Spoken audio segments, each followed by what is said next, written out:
And welcome to Treble Crochet Hooks. Please enjoy our free tutorials with just one of a 24-part series on teaching you how to crochet.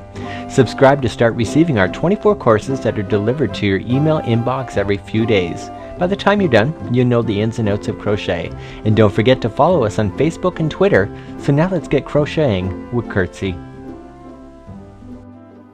Welcome back everybody to the Curtsy Crochet Hook program. In today's lesson, this is lesson number 6, we're going to be working with triple crochet. That's called triple crochet here in North America, and it's also referred to as double treble over in the European area. So let's get started. This is actually very simple, and I have a saying that is going to drive you completely nuts, but you'll remember it for a lifetime.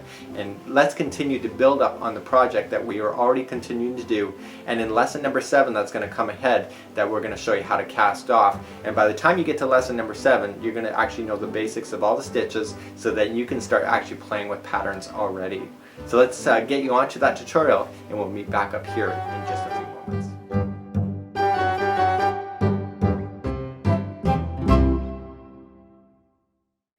In this tutorial we're going to do the triple crochet, and this is also called double treble. Okay, so this is where we left off on our sample, and now we want to create this again. So we're just going to turn it and work on our next line. Now you can see now we're really where we single crocheted, we half double crocheted, and then we double crocheted. You can see that the length of the difference, and this is why I wanted you to do it on one sample, is that you're going to see everything. So we're now on the edge. We are still using the Sugar Lily and Cream. We are using the Curtsy crochet hook size 5mm as well. So let's chain up 4. So always when we go from one line to the next, we always chain 4. So let's review. Single crochet we chained 1, half double crochet we chained 2, double crochet we did 3, and now with triple crochet or double trebles we're going to chain 4. So 1, 2, 3, and 4. Okay, so you can actually already see it's going to be the height of this line. So like double crochet, we're just going to skip over to the very next stitch. So this is part of this post. So this post matches that post. So obviously what we just do. So here's the saying for you. This one is going to get on your nerves, but it works really well. So we're going to wrap and wrap. Okay, so wrap and wrap. And I always just say into the gap, which means the next stitch. Pull through, then 2 and 2 and 2. See the height difference on that bad boy?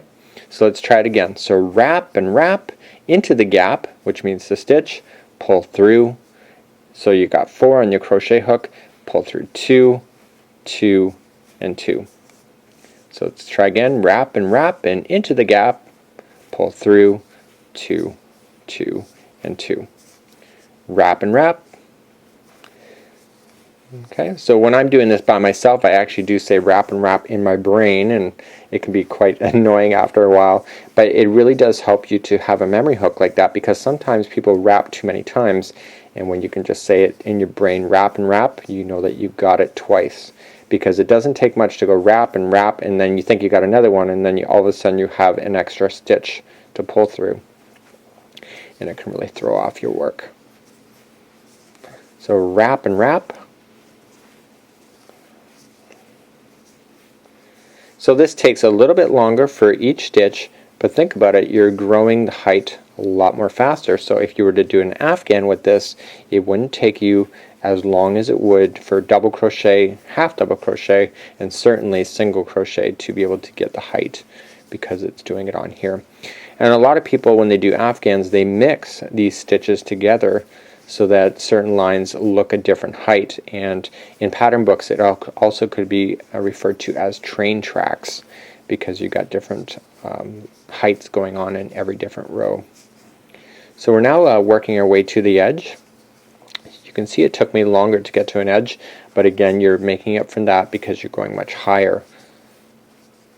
So either way, it's to your benefit. It all depends what you're doing with it. If you want nice tight stitching, this is not the one to do it. So again, we're going to look at the post. Okay, so this post, oops, there's no post above it, so this post matches that post. This post has no post, so that we have 2 stitches left. So wrap and wrap. Pull through 2, 2, and 2. And wrap and wrap. Going in, pull through 2, 2, and 2. So there you go, you got your edge. Let's turn it and go up one more time. You can honestly see the difference of every different styling of stitching that we have here. So to move up, we chain 4. So 1, 2, 3, and 4. That post counts as that post. So we just automatically move over to 1. So wrap and wrap into the next one, through, through, and through. So wrap and wrap into the next one, pull through, 2, 2, and 2. Wrap and wrap. So just continue to go all the way down to the end. Look for your posts on the end. And what we're going to just do now is that I'm going to show you how to change colors without knots. And you're going to think to yourself, is that even possible? And that will be your next tutorial coming up. So finish this, and what we're going to do is start on the same sample where I'll show you we're going to actually change the colors, and we're also going to do casting off on the same process, and this will be the end of the sample. But don't throw this out. This is a really good reference tool for yourself to know what your stitches are going to look like.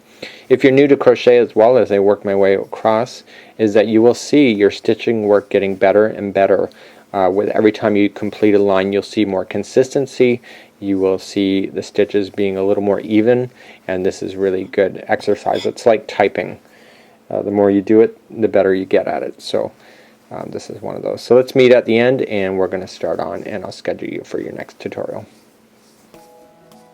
So there you have it. There was the double treble, or the triple crochet, however you want to call it, and now you know all the basic fundamentals of crochet. From chaining, single crochet, half double crochet, and triple crochet, you can actually start playing with very simplistic patterns now, and because now you do understand on how it works.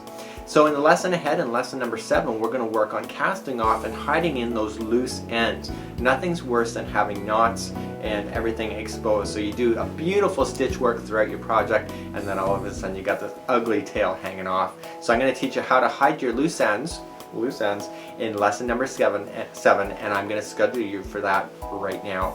So on behalf of Curtsy Crochet, I'm your host Mikey, and I'll see you next time.